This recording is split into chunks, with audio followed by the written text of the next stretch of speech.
Halo, kembali berjumpa di kuliah Teknologi Bangunan Bentang Lebar. Dan kali ini kita akan membahas tentang sistem struktur bawah pada bangunan bentang lebar.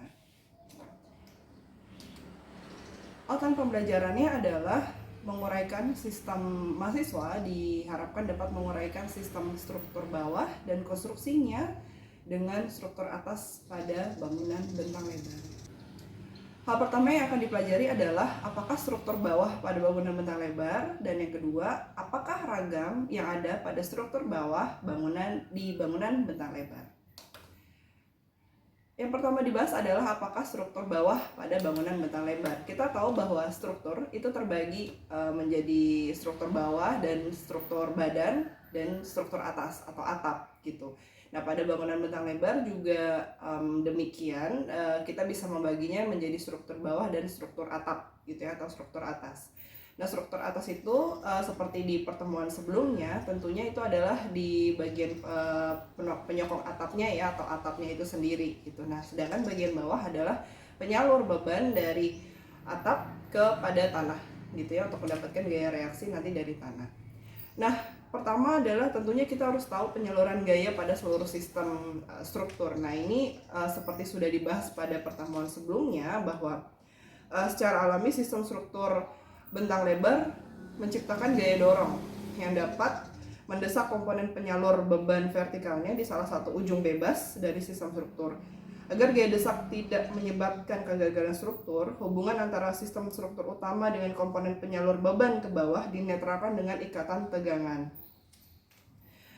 Gaya desak kita sudah tahu ya bahwa ada komponen penyalur beban vertikal, yaitu kolom atau tiangnya ya, yang ini. Kemudian ada ikatan tegangannya itu ada di sini. Jadi ikatan tegangan itu penghubung antara sistem struktur atas ke bawah gitu ya. Ke bawahnya dalam hal ini kalau di gambar ini itu berupa kolom, terus nanti diteruskan ke fondasi gitu. Nah, di sini ada ikatan tegangan dan kemudian di penyalur komponen beban vertikal dapat berupa kolom atau kolom dengan fondasi nanti di bawah. Nah, di bawahnya nanti maka gaya desak tanah atau gaya reaksi tanah yang mendesak itu harus dapat diarahkan ke dalam gayanya, sehingga hal ini membuat momen komponen penyalur beban vertikal juga nantinya mengarah ke dalam, karena gaya desaknya kan mendorong untuk komponen vertikal ini guling ke kanan. Maka dengan demikian gaya dorong tanah harus dapat menetralkan dan mengembalikan gaya, sehingga momennya kembali dibalikan gitu ya, dikembalikan sehingga terjadi hubungan yang netral gitu. Menciptakan kondisi yang netral. Kemudian selanjutnya adalah ini adalah komponen-komponen yang ada pada struktur bawah ya. Sebetulnya komponen ini gambar ini sebetulnya tidak pada bangunan bentang lebar, melainkan pada bangunan tinggi sebetulnya. Namun sebetulnya karena komponen struktur bawah itu juga bukan hanya ada pada bangunan tinggi dan itu ada pada bangunan bentang lebar juga, maka kita juga menggunakan pengetahuan ini untuk merefresh atau menyamakan persepsi kita tentang sistem struktur bawah, karena kan sistem ya. Nah, yang pertama ada support atau komponen pendukung ini yang perlu kita tahu, nanti akan ada support yang kita akan lihat. Kemudian yang kedua adalah ini support masih sama. Kemudian ada di sini filler plate, atau ini sebenarnya hanya tambahan aja sih. Jadi kita tidak akan terlalu membicarakan soal plate ini karena nanti variasinya macam-macam gitu. Kemudian ada pedestal. Pedestal itu sebetulnya seperti pondasinya begitu ya. Jadi nanti hubungan antara struktur atas. Nah, di sini nanti ada support. Support ini ikatan tegangannya itu bentuknya apa. Kemudian ada pedestal itu si fondasi di bawahnya. Gitu. Nanti kita akan lihat ragamnya seperti apa. Jadi ini adalah hal-hal yang perlu kita ketahui dari anatomi sistem struktur bawah gitu ya. Jadi ada komponen-komponen ini. Nah, apa saja komponen struktur bawah pada struktur bentang lebar gitu. Jadi ini struktur bentang lebar dulu. Oke, yang pertama adalah ikatan tegangan atau tension ties-nya atau penyangga dalam struktur jembatan misalnya.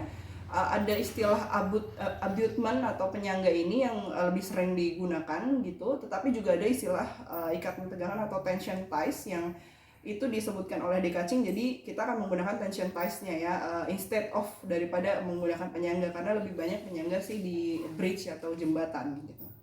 Nah, ikatan tegangan ini apa? Ikatan tegangan merupakan bentuk hubungan antara sistem struktur utama dengan pondasi atau komponen penyalur beban si pondasi ini ya. Dapat pula disebut sebagai penyalur beban hidup menjadi beban mati.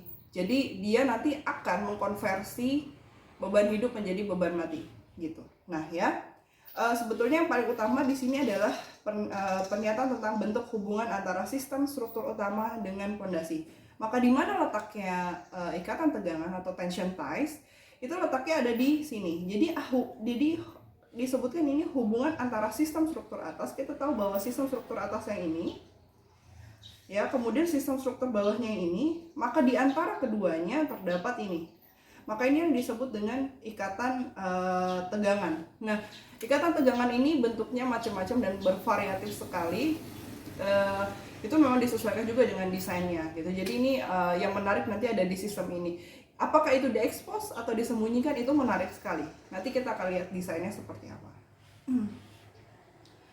Selanjutnya, setelah kita tahu bahwa tadi sistem struktur atas kita akan pelajari lebih lanjut nanti ya ragamnya, kemudian ada tension atau tension ties-nya atau ikatan tegangannya, kemudian di bawah ada pondasinya atau pedestalnya ya. Tadi yang kita juga sudah ketahui itu ada pedestalnya.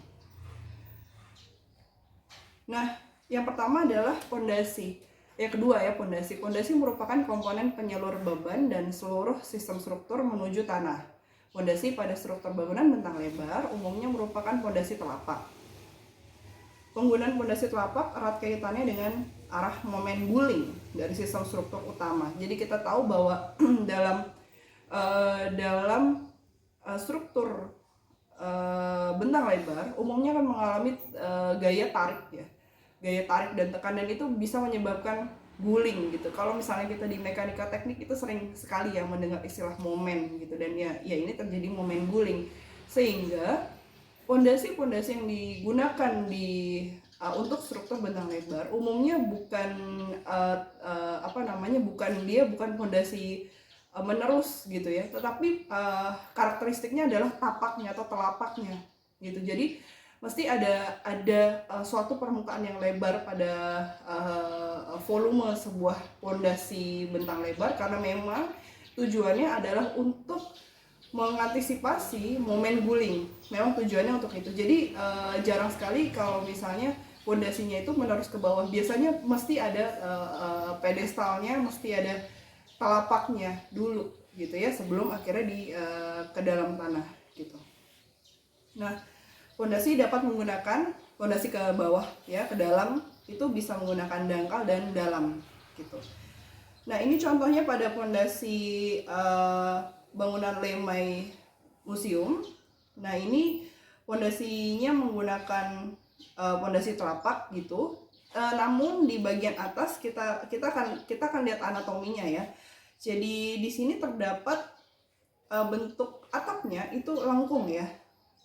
Lengkung, kemudian dia ada bagian yang dia dibuat lurus ke bawah. Nah, kalau sudah dibuat lurus ke bawah, relatif gaya tekan atau gaya dorongnya itu sudah vertikal, sudah pada sumbu Y ya, bukan pada sumbu yang diagonal gitu. Nah, ketika sudah lurus ke bawah, maka dia tinggal diteruskan ke bawah. Tetapi nanti ada beberapa bangunan yang ketika dia tidak diagonal, maka pondasinya tidak lagi bisa lurus aja ke bawah gitu, melainkan ada bentuk-bentuk tertentu yang harus disesuaikan dengan arah momen gulingnya itu. Nah, jadi ini adalah sebagian kolom yang sudah lurus gitu, menyesuaikan dengan lengkungnya, kemudian diluruskan. Nah, kemudian nanti ada kolom yang meneruskan ke bawah dari kolom atas, kemudian meneruskan ke bawah. Nah, ini sudah pondasi ya. Tapi nanti kita bisa lihat bentuk bangunannya seperti apa. Ini kemudian diteruskan ke bawah dan ini ada pondasinya. Nah, kita lihat di pondasi pada bangunan Lemai ini, arah pondasinya itu simetris ya terhadap kolom. Jadi dia di tengah, kemudian ini lebarnya relatif simetris. Tetapi ada pondasi-pondasi yang tidak simetris. Bagaimana tampilannya? Tapi sebelum itu, kita sudah tahu ada dua komponen tadi. Yang pertama adalah ikatan tegangan dan yang kedua adalah pondasi. Kita bahas satu dulu. Apa itu ikatan tegangan? Ikatan tegangan sebetulnya adalah untuk menjawab bagaimana sistem struktur atas diikat kepada struktur bawahnya atau pondasinya. Sistem struktur bentang lebar diikat secara permanen dengan sambungan mati di salah satu ujung atau sendi ya, dan diikat dengan sambungan yang dinamis atau fleksibel di ujung lainnya. Sambungan sendi bertujuan untuk memastikan struktur berada pada kedudukan yang sebenarnya atau titik nolnya. Sedangkan sambungan dinamis atau fleksibel di ujung satunya bertujuan untuk mengakomodasi gaya horizontal yang membuat struktur dapat bergerak.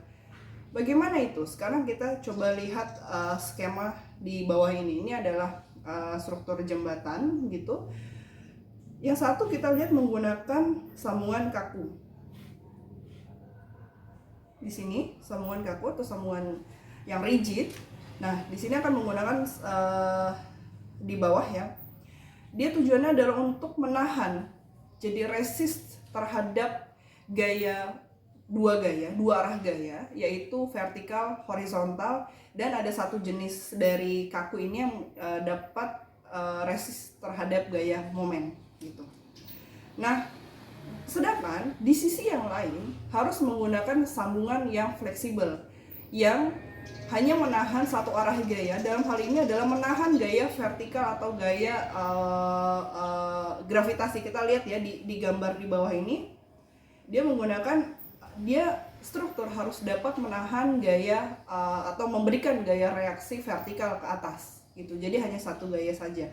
Nah, sendi roll, kita tahu ini contohnya di gambar ini, sendi roll yang ada di sini itu dapat membuat bangunan ketika ketika dilewatkan jembatan ini, dilewatkan mobil, maka kan cenderung dia nanti melendut ya ke bawah ya. Nah, ketika melendut kita tahu bahwa terjadi pemendekan terhadap aksisnya, aksis to aksisnya ini jadi memendek kan, jadi maju, jadi di sini misalnya. Nah, adanya sendi roll itu dapat membuat struktur yang tadinya ada di titik misalnya di 5 meter, dia dapat bergeser sedikit di titik 4,8 meter misalnya. Karena ada sendi roll itu. Coba bayangkan kalau keduanya sama-sama sendi kaku atau sendi ya, itu tentunya struktur tidak dapat fleksibel untuk bisa bertahan, bisa mengakomodasi perubahan atau deformasi yang sudah saya sampaikan sebelumnya. Kalau tidak bisa mengakomodasi deformasi, yang terjadi adalah kegagalan struktur. Dia terlalu kaku sehingga dia bisa kolaps gitu ya. Bayangkan kalau kita di kendaraan gitu ya, kalau misalnya kita nggak fleksibel ya kita capek sendiri, kaku gitu. Nah, kalau di struktur dia dapat menyebabkan kegagalan. Dalam hal ini dia bisa roboh karena dia terlalu kaku sehingga harus dibuat fleksibel. Nah, bentuk-bentuk dari sambungan kaku itu apa saja? Yang pertama adalah yang pin. Pin ini yang sendi ya kalau dalam bahasa Indonesia adalah sendi. Kemudian fix ini jepit. Ya, sendi jepit. Kemudian yang fleksibel ada apa saja? Ada sendi roll ya atau sambungan roll. Dan juga ada yang simple. Dalam hal ini simple itu lebih kepada dia diletakkan di atas permukaan yang tidak terjadi gesekan gitu, jadi masih tetap dapat bergeser, makanya disebut dengan sambungan sederhana. Nah, di sini tadi kaitan antara momen guling dengan rancangan fondasi. Kalau ini sebenarnya versusan antara momen guling yang mana kolom penyalur bebannya simetris dengan momen guling yang terjadi pada kolom penyalur beban yang bentuknya asimetris gitu. Jadi bebannya tidak terdistribusi secara simetris. Kita lihat di gambar yang pertama, di mana kolom penyalur beban itu simetris. Jadi beban ke kanan dan ke kiri itu simetris, sama beratnya. Nah, kita lihat potongan struktur jembatan di atas memperlihatkan kolom menyalurkan beban struktur bentang lebar di kanan kirinya secara simetris. Hal ini menyebabkan momen guling menjadi netral, jadi tidak terjadi guling ke kanan ataupun ke kiri gitu. Tetapi perlu diingat ini adalah simulasi beban matinya saja. Tentunya ada simulasi khususnya juga untuk ketika ada beban hidup gitu ya, dia bagaimana perilaku dari struktur. Tapi kita asumsikan ini dalam kondisi statis. Nah, dengan demikian pondasi hanya bertugas menyalurkan beban vertikal yang simetris ke dalam tanah. Nah, ketika dia bentuknya simetris, maka dibuat lebarnya tentunya untuk supaya beban itu tidak lancip gitu ya. Jadi disebarkan dan ke kanan dan kirinya itu sama ya, simetris. Jadi tidak terjadi momen guling. Jadi dia lurus berdirinya. Sedangkan hal yang berbeda terjadi pada gambar yang di sebelah kanan, di mana kolom penyalur beban dibuat tidak simetris. Tentunya ini sebetulnya titik beban atau titik berat beban itu tentunya sudah diperhitungkan dan diasumsikan berada di tengah ini ya. Nah, kemudian bebannya bisa di mana saja gitu. Bisa, saya tidak tahu ini secara khusus ada di mana begitu ya. Tetapi kemungkinan sih ada di sekitar yang sebelah sini, di area sekitar sini ya, sepertiga yang di sebelah kiri. Sehingga ketika kita tahu titik bebannya mengarahnya ke sana, kan nanti akan terjadi momen gulingnya begini ya. Dengan beban yang seperti itu terjadi momen guling yang ke kiri. Nah, untuk itu bagaimana caranya? Pondasi harus mengembalikan momen guling yang dia berlawanan arah jarum jam harus dikembalikan ke arah jarum jam sehingga diharapkan tidak terjadi momen guling. Bagaimana? Maka dengan demikian dibuatlah pondasinya itu lebih condong, lebih banyak atau besarnya itu di area yang sebelah kiri ini. Gitu. Ya, jadi dia lebih banyak ada di sebelah kiri. Di sini kita lihat daripada yang ada di sebelah kanan gitu ya. Nah, itulah penyesuaian harus dilakukan kemana beban yang akan kita arahkan gitu. Pertama tentu desain dulu ya, desainnya seperti apa. Kalau sudah kemudian kita ketahui di mana kira-kira bebannya, ini secara umum kita tahu bahwa itu berat beban ketika bentuknya segitiga itu ada di sepertiga yang dekat dengan tinggi ya. Nah, itu kira-kira letak bebannya. Nah, ketika kita tahu seperti itu, maka pondasinya juga telapaknya yang lebar itu lebih lebar di arah yang sebelah kiri itu tadi gitu ya, karena ada kecenderungan momennya akan ke arah sana gitu, di sepertiga yang terakhir, sepertiga yang dekat dengan sisi tinggi. Nah, itulah yang harus diperhatikan gitu. Itu kaitan antara di mana posisi momen guling, yang mana momen guling itu nantinya adalah penyalur beban struktur atau beban hidup atau beban matinya bangunan. Nah, itu nanti kemudian bagaimana desain dari pondasi, dan prinsipnya seperti itu ya. Kalau simetris maka kanan kiri sama lebarnya, telapaknya atau pedestalnya.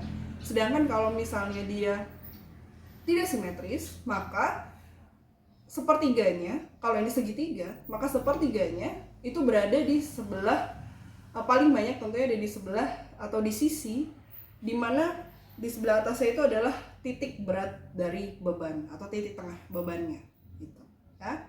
Makanya belajar mekanika tekniknya harus benar dulu nih. Oke, selanjutnya ini adalah contoh ya, sebetulnya contoh dari Stadion Braga di Portugal. Kita juga bisa lihat fondasi tidak simetrisnya terjadi pada bangunan Braga Stadium yang menggunakan kolom penyalur beban struktur bentang lebar di sisi kiri atau ya di kanan juga ya, kita juga bisa lihat yang dibuat miring atau condong ke arah luar ya. Condongnya kita lihat ke arah luar, ini relatif keluar. Dengan demikian pondasi di bawahnya tidak lagi juga simetris, melainkan lebih panjang ke arah luar juga dan lebih pendek ke dalamnya gitu.